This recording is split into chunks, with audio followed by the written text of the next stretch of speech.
Welcome back. I'm Courtney Nash, and you're watching Hills and Valleys Blayne's Journey with MPS1.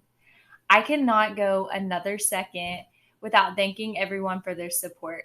The outpouring of love and generosity that we have received over the last few days is truly remarkable. I want you to know how much we appreciate you. Whether you've supported our family through prayer, learning more about MPS, financially supporting Blayne's journey, or purchasing a shirt, your kindness has not gone unnoticed, and we couldn't do it without you. Some of you may have noticed that the original GoFundMe goal was increased. We never imagined that we would have met the initial goal so quickly.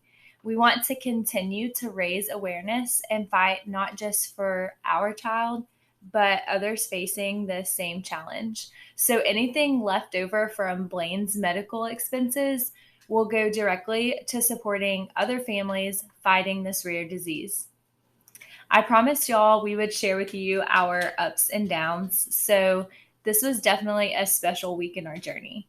I have shed lots of tears this week, happy tears, and I'm definitely carrying a little less weight knowing this burden has been taken off our plate. For those of you who know me well, you know that I don't always like to ask for help. So this has been a very humbling experience for me and my family. Today, I want to take some time and go into a little more detail about Blayne's medical journey. Last week, we shared her diagnosis with you and gave some general information about MPS1. Before I explain Blayne's current condition, it's important for you to know that mucopolysaccharidosis is not the same for any two patients. There are actually 9 common variations of MPS, and within those types, each type can present itself in many different ways. Viewing MPS1 as a spectrum kind of helped me wrap my mind around this disorder. It can range from mild, which is known as shy syndrome, to severe, which is known as Hurler syndrome. Now, some medical professionals are beginning to simply describe the disease as severe or attenuated, meaning less than the severe symptoms. And this is because of the complexity of the disease itself. The symptoms, presentation, and progression of the disease is completely different from patient to patient. This makes it incredibly difficult to even predict what course the disease might take. Really, all you can do is assess the current damage upon diagnosis and stop the progression with the treatment that is available. If you watched our first video, we explained how the deficiency of the enzyme alpha L iduronidase prevents the cells from breaking down long chains of sugar molecules. This causes the cells to swell and basically get stuck and build up throughout the body. The reason these patients have a shorter life expectancy is because the buildup causes damage to all major organs. The buildup can cause thickening and leaking of valves in your heart. It can cause obstructive airway disease, sleep apnea, hydrocephalus, recurring ear, nose, and throat infections, corneal clouding, hearing loss, cognitive impairment, skeletal abnormalities, growth deficiencies, coarse facial features, and the list goes on. There really isn't anything it can't affect. Blayne's specific gene mutations are more commonly associated with Hurler syndrome. After receiving the diagnosis, our geneticist told us she would go ahead and get Blayne appointments to assess the damage that had been done. She did warn us that we would be spending more time in the hospital than we would have ever imagined. And I should be getting lots of phone calls to schedule the appointments. but I had no idea what extent. I remember downloading my Vanderbilt Children's Hospital app, and before I even set my phone down, the calls started rolling in. All of her appointments were coded as urgent, so we were seeing every specialist in the hospital in like a 3 or 4 week time span. My husband said if it ended in ology, then we've been there. And it's very true.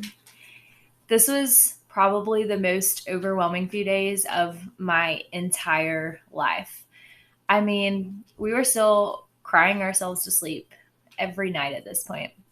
I remember looking at my husband and just telling him that I'm just tired of people telling me what's wrong with my daughter. I just didn't want to hear it anymore. I just wanted to fix it. I wanted to honestly make it all go away. I was living in a constant state of sadness and hurt and fear. Fear that I couldn't fix it. The only thing I could do is turn to someone that could. And even in this terrible state of mind, I did remember there was someone who could fix it. One of my favorite things Jesus shared with us comes from his sermon he shared with some of his closest friends. These were Jesus' disciples, and they had just gathered around him, and he shared some remarkable stuff about anxious tendencies that are still relevant to our lives today. Jesus said, "Therefore I tell you, do not be anxious about your life, what you will eat, what you will drink, nor about your body, what you will put on. Is not life more than food, and the body more than clothing? Look at the birds in the air. They neither sow nor reap, nor gather into barns, and yet your heavenly Father feeds them. Are you not more valuable than they? And which of you, by being anxious, can add a single hour to his span of life?" How silly of me to think that God would not take care of my family. How silly of me to forget how valuable I am and how valuable Michael is and Blayne is to God. We might not get the medical diagnosis we want or immediate answers to our prayers, but God is faithful and He's got this. He never promises us we won't experience heartache or pain, but He does promise to be with us every single step of the way. So that night, instead of praying this was all just a bad dream, I prayed, "God, I want you to take the hurt from my heart, and I want you to replace it with joy and peace. I know you are taking care of my family, and I know I can't change Blayne's diagnosis. I pray that you use my family for your good, even if it's hard." I might have repeated that at least 1,000 times, but when I woke up the next morning, something felt different. I felt the sense of calm that I can't explain. I looked at my husband and I said, "We've got this. He's got this." As we faced Blayne's appointments over the next few weeks, it was evident that God had protected her body until we could get home to Tennessee and get a diagnosis. I won't go into extreme detail, but I will share some highlights from her appointments. First, Blayne's heart is in perfect condition. She had a little bit of thickening of the valve, but nothing to cause concern. She doesn't have hydrocephalus, which is a buildup of fluid on the brain. So her brain is completely healthy. She doesn't need any medical attention for her skeletal abnormalities, like her gibbous deformity on her back. And our transplant doctor told us she is the first Hurler's patient she has had that did not need her tonsils removed. I mean, still to this day, she hasn't had any type of ear, nose, or throat infection. The only pre transplant surgery we have on the books is tubes in her ears to eliminate risk of infection during her transplant. So even in the midst of this really challenging time in our lives, we began seeing things very differently. We remembered that we aren't the ones in charge. We don't call the shots. And sometimes we can't control the situation. But we can change how we view the situation and who we let call the shots. So today I want to pray for those of you who are in a situation that you cannot control. I want to pray for those of you living in sadness and in fear. I pray that God replaces your hurt with joy and helps you see your situation differently. I pray that God uses your pain to show himself to you and remind you that he is in control.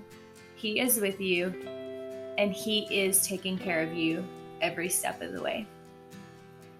Y'all, thank you again for following our journey. You have no idea how much it means to me and my family.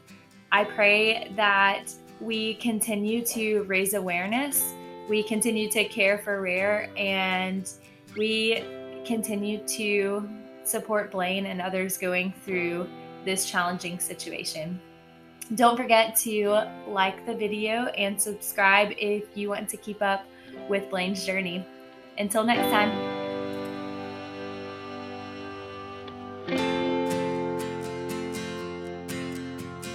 Can you say hi?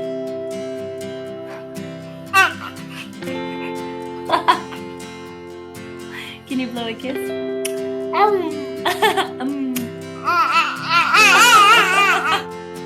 Can you say thanks?